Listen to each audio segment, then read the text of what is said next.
So I walked into my room like this and living like this. Okay, let's recap that. First, I'm going to take off my shirt. You don't want me to do this on camera. I'm going in with my yellow paint from my Benin palettes.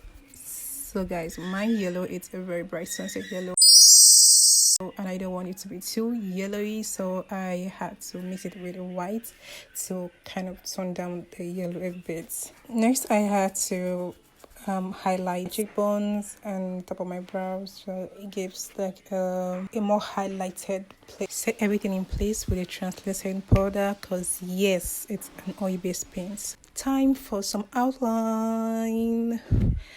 So I had to outline my eyes, my nose, and around my temple.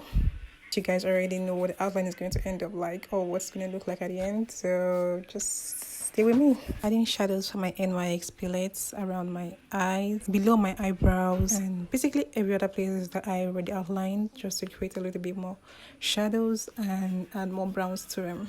Blend, that's basically what I did all around. I had to blend them out to, make it more subtle and not leave any harsh lines. I had to blend every single thing that I already outlined for some teeth. Well, this is the most tricky part when creating a skull makeup. You have to pay close attention when creating the teeth, because if you miss it, you definitely have missed it.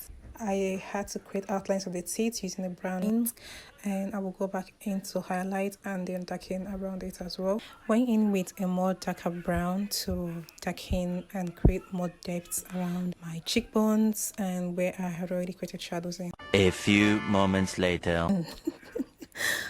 Yes, it's Nigeria. It's a normal thing for NEPA to take their lights. But you see this makeup, I know they live and we could die here. I must continue this makeup. While waiting for my beloved NEPA to bring back their lights, I'm going in with the same dark brown shadow around my eye sockets to darken around the socket, and I was yay, so they brought the light back, because I knew they was going to bring the light back. Next, I had to go and add highlights, more like define around the teeth and make it more prominent, so I can add more further details. Using my maroon black paint, I had to outline around the teeth, the upper teeth, and the lower one as well. I had to go off camera to finish the details because I don't want this video to be too long. I had to create to add some black underneath, just to create an illusion of friction between the upper jaw and the lower jaw. And then I'm going in now with the black paint on the sides of my face. I literally had no idea that my camera stopped framing. So painful.